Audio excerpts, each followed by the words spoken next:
Now I'm moving to stage 3. In stage 3, I'm going to drop the bomb. The bomb is a completely independent argument. I personally am more moved by the bomb than I am by anything I said up until now, but the bomb is subtle, so some people don't like it. But I'll explain to you exactly how it works. Imagine the following. I pull out of my pocket a solid gold, 14-karat gold pen. And I show you, this is no ordinary 14-karat gold pen. This baby writes with 14-karat gold ink. So you say, wow, Kelemen, nice pen. But I don't think rabbis can afford things like that. Where'd you get it? So I said, you know, this used to be a black plastic pen with normal ink from American Airlines. And what I did was I converted it into solid gold and liquid gold using this handy-dandy chemical equation. I performed alchemy. So a bit skeptical, you say, really, Kelemen, you performed alchemy? Could I borrow that for a few minutes? And you take the description of my experiment and you hand it out to 30 teams of chemists and physicists.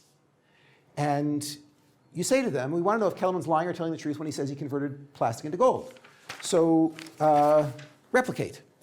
And these 30 teams of chemists and physicists attempt to perform this experiment, which I claim has the exact conditions of my experiment. And after 10 years of trials, they throw it on the table and they say, it didn't work. Okay, now what do you conclude? When I said I converted plastic into gold, was I telling the truth or telling a lie? I was lying.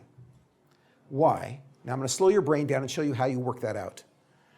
Every person in this room, I hope, believes that natural things happen more than once. You all believe in scientific method. The backbone of scientific method is that natural things will happen more than once. If you cannot replicate the experiment, if you cannot turn plastic into gold, that means this is a lie, because if it was true, it could happen again. Now, why is that significant? It is possible to get away with certain types of lies. How do I know it's possible to get away with certain types of lies? Not because I'm a philosopher or a psychologist. The way that I know that it's possible to get away with certain types of lies is because I'm an empiricist. And when I look around the world, I see those lies repeat over and over and over again. So for example, is it possible to get away with a lie that God took human form? Yes. How do I know that? I can name a dozen religions that have God in human form. Okay. This is the skeptic in me saying that all these religions are not true, but I confess that. But nevertheless, I think it's possible to get away with such a lie because I see all these religions who did it. Okay. Is it possible to get away with a lie that a man ascended into the heavens and achieved great wisdom and came back to teach people? Yes. I find dozens of religions with such a claim. Is it possible to get away with a lie that a god impregnated a woman who gave birth to a miraculous child? Yes, I find many, many religions that have such a belief. Is it possible to get away with a lie that God spoke to 100 people or 1,000 people or 50,000 people?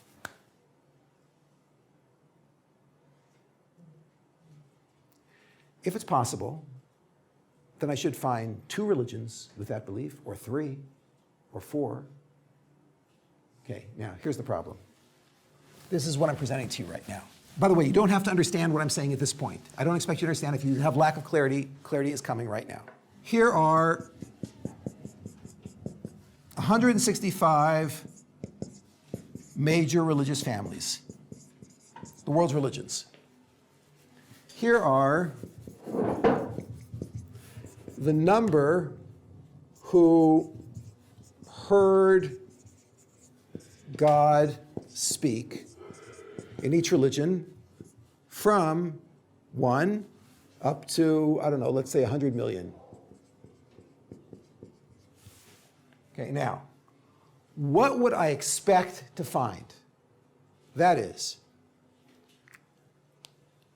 if you could get away with a lie about a group of people hearing God speak, would you expect that you can only get away with such a lie if you say that it was 37 people who heard God speak, but if you said 36 or 38, it wouldn't work? No. If you can get away with a lie about a group of people hearing God speak, it wouldn't make a difference if it's 37, if it's 100, if it's 178, if it's 2,000, if it's 50,000. It shouldn't make a difference. If you can get away with a lie about a group of people hearing God speak, make up any number that you want and tell the lie and people will buy it.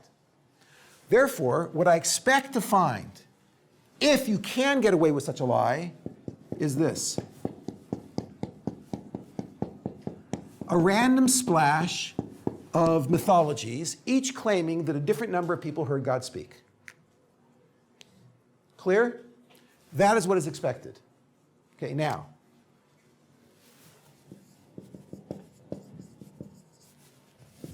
this is what we actually find.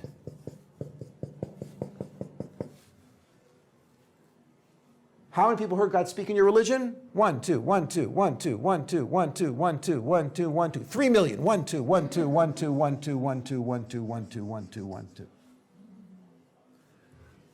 Does that look normal? If that were a natural event, that would happen more than once. Natural events happen more than once. I don't expect you to have clarity yet. Let me make it more clear. Maybe what happened was there was a group of people who were slaves who escaped into a wilderness. And then in the wilderness, because they really believed in their leader, they had faith in him and they believed whatever he said and they told their children. So I'll say to you, do slaves ever escape into wildernesses? You say, yeah, right? Is slavery common? Yeah, tremendously common throughout history, today and going all the way back through history. Well, if slavery is common and slaves normally escape into the wilderness, then, and that's all you need in order to start a mythology about mass revelation, we should find lots of mass revelations. Oh, so I guess you require more than that. Okay, it was escaped slaves who escaped into the wilderness and did drugs. Okay, do slaves ever take drugs? That's a normal thing for people to do, yeah, unless they ban it, right? But in Colorado, if slaves escaped, they would take drugs, yeah? So that's a normal thing. Normal things happen more than once. If all you need is there escaped slaves going into a wilderness and taking drugs, then in 4,000 years of recorded human history, we have about 4,000 years of comprehensive cultural histories. In 4,000 years of comprehensive cultural histories, I should find another religion that claims mass revelation. But we don't. Why? Why can't you get away with a lie about a large group of people hearing God speak? By the way, I think I know why you can't get away with such a lie.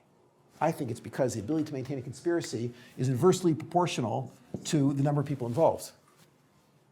And when you start saying that 5 people heard God speak, someone spills the beans and the religion explodes. But forgetting that for a minute, even if I'm wrong about that, I can prove to you you can't get away with such a lie. I can prove to you, without being a philosopher or a physicist, I can prove to you that a person cannot jump off a 50-story building, flap his arms, and fly. And I don't need to be a philosopher or even a physicist to prove that to you. How do I know that? Because no one ever did it. Every time they jump off the 50-story building, they go splat. So that tells me it doesn't work. If it was possible to launch a lie about mass revelation, it would have been done. By the way, I've heard people say before, well, no. Who would ever think of such a thing? Well, ladies and gentlemen, if you're going to tell a lie about a religion starting, what is the simplest lie you can say? God spoke to people. What else are you going to say? Why would people always say God only spoke to 1 or 2? Why wouldn't they ever say God spoke to 3? Why not tell that lie? So it turns out the reason you don't tell that lie is because you can't get away with it. And if you do tell the lie, you hear about it maybe for a year, but not 2 years. Someone spills the beans. So now, I'll show you the power of this third part of the lecture. You walk out of here today, and you tell somebody, yeah, today I was visiting an Orthodox Jewish women's seminary, and they had a speaker who proved to us that God spoke to the Jews at Mount Sinai. Okay, so first you will be corrected by me. I proved nothing. I'm putting evidence on the table which is worthy of consideration, that's all. But your friend is going to say to you, how do you prove it? And you go through the whole argument, and they say, oh, Judaism could have easily started made by people. You say, really, how? Well, there was one person, and he told somebody that God spoke to 3 people, and then that person exaggerated, gave him a telephone and said God spoke to 30 people. After a few generations, it was God spoke to 3 million people. And the mythology slowly evolved over time until there was a mythology about God speaking to 3 million people. That could easily happen. So you turn to them and you say, oh, really? That could easily happen? Tell me something. Things that could easily happen, do they happen more than once in history? Then why didn't anyone else make up such a mythology? Why didn't a mythology ever evolve about mass revelation anyplace else? Because that's not how it happened. It happened with the drug trip and the thunderstorm. To say, a drug trip and a thunderstorm, that could produce a belief in mass revelation? Yeah, easily. Really? Things that can happen easily, do they ever happen more than once? Yeah. then why didn't a thunder step and a drug trip ever produce it someplace else? Do you see the problem here? Anything that they say, whatever argument they make, however they say Judaism started, they're going to have a problem. Because if they say that could easily happen, then I have a question. Why didn't it? Why isn't there somebody else who has a master revelation? All the other religions have repeating themes. All of them. Except for one thing which repeats in every religion except for Judaism, which is it's always one or two people. Why?